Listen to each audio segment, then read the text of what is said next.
শহীদদের রক্ত এখনো জীবিত, তাদের পরিবারের কেউ আর্থিক সহায়তা চায় না, শুধু চায় বিচার।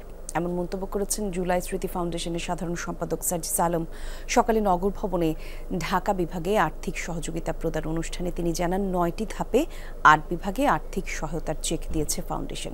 জুলাই হত্যাকাণ্ডের বিচার নিশ্চিতের দাবি জানান সার্জিস আলম। অনুষ্ঠানে বিদ্যুৎ এবং জ্বালানি উপদেষ্টা ফজলুল কবির খান বলেন, সন্তানদের হত্যার বিচার করা অন্তর্বর্তী সরকারের প্রধান কাজ। যাদের আইনি সহায়তা প্রয়োজন রয়েছে, সরকার তা করবে বলেও জানান তিনি। আরেক উপদেষ্টা ফরিদা আক্তার বলেন, খুনি হাসিনা এবং পুলিশের অপরাধী সদস্যদের বিচার করতে হবে। এখনো অনেক শহীদ পরিবারের সদস্য হুমকির মুখে রয়েছে বলে জানান এই উপদেষ্টা। রাস্তায় লড়াই করে, প্রতিবাদ করে বিপ্লব। ইমাম হাসান তাইমের ভাই, আমরা যদি অন্তত এই বিষয়ে নেগোসিয়েশনে যাই, ছাড় দেই, সেটা আমাদের অন্তর্বর্তীকালীন সরকারের কেউ হোক, আমরা কেউ হই, ফ্যাসিস্ট বিরোধী অন্য রাজনৈতিক দলের যে কেউ হোক, যদি আমরা এটা করি, অবশ্যই আজকে হোক, 5 বছর পরে হোক, 10 বছর পরে হোক, এই পাপের শাস্তি আমাদের ভোগ করতেই হবে। আমাদের প্রথম এবং প্রধান কাজ করার দায়িত্ব হচ্ছে যে এই হত্যাকারী খুনি হাসিনা এবং তার পুলিশ বাহিনী এবং যারা এটার সাথে জড়িত ছিল, প্রত্যেকের বিচার করা।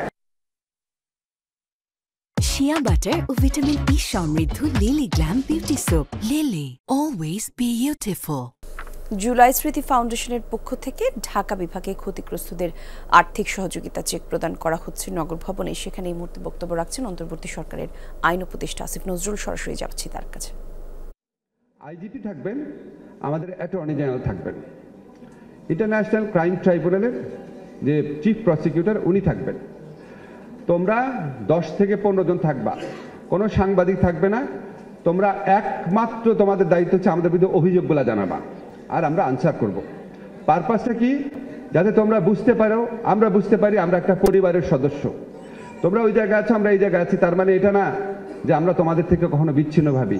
প্রতিনিয়ত আমাদেরকে এই জিনিসটা হন্ট করে, তোমরা ঠিকমতো চিকিৎসা পেয়েছো কিনা, বিচার পেয়েছো কিনা।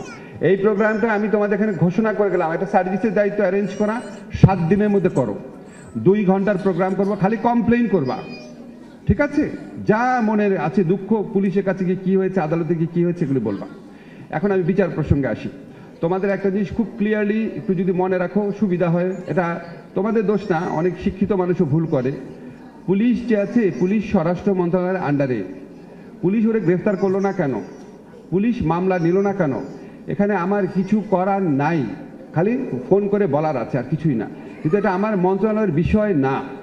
আমার মন্ত্রণালয়ের বিষয় কোনটা? যখন পুলিশ তদন্ত করে চার্জশিট দেয়, আদালতে আসে, তারপর থেকে আমার দেখার বিষয়। এখন তারপর তোমরা বলতে পারো, স্যার আপনি আইনমন্ত্রী হিসাবে আপনার মন্ত্রণালয় বিচারে কি ব্যবস্থা নিয়েছে? আমরা বিচারের জন্য ইন্টারন্যাশনাল ক্রিমিনাল যে ট্রাইব্যুনাল আছে, সেই ট্রাইব্যুনালে একটু বুঝে দেখো, সেই ট্রাইব্যুনালে যে প্রসিকিউটর, ইনভেস্টিগেটর, বিচারক, সবাইকে নতুন নিয়োগ দিতে হয়েছে। তোমাদের কি মনে হয় আওয়ামী লীগের প্রসিকিউটর, আওয়ামী লীগের ইনভেস্টিগেটর, আওয়ামী লীগ আমলে অ্যাপয়েন্ট করা জাজ, তারা এসে কি এই গণহত্যার বিচার করবে? আওয়ামী লীগ যে গণহত্যা করেছে বিচার করবে? করবে না তো। ফলে সবাইকে চেঞ্জ করতে হয়েছে। এই চেঞ্জ করার প্রক্রিয়া শুরু হয়েছে আমি দায়িত্ব নেওয়ার 2 সপ্তাহের মধ্যে।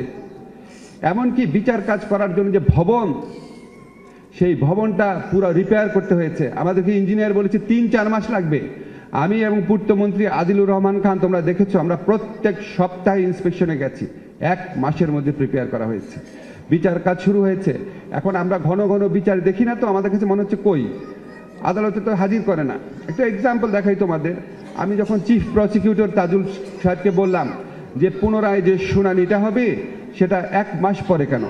উনি বললো এটা তো 3-4 মাস পরে হওয়ার কথা, কারণ এটা ইনভেস্টিগেশন স্টেজে আছে। 1 মাস তো অনেক কম সময় স্যার। যখন চার্জশিট হয়ে যাবে, চার্জ গঠন হয়ে যাবে, তোমরা ঘন ঘন প্রতিদিনই টেলিভিশনে দেখবা যাদেরকে গ্রেফতার করা গেছে তাদের বিচার প্রক্রিয়াটা। তখন তোমাদের কাছে আরো দৃশ্যমান হবে, তখন তোমাদের মনে হবে যে কাজ হচ্ছে।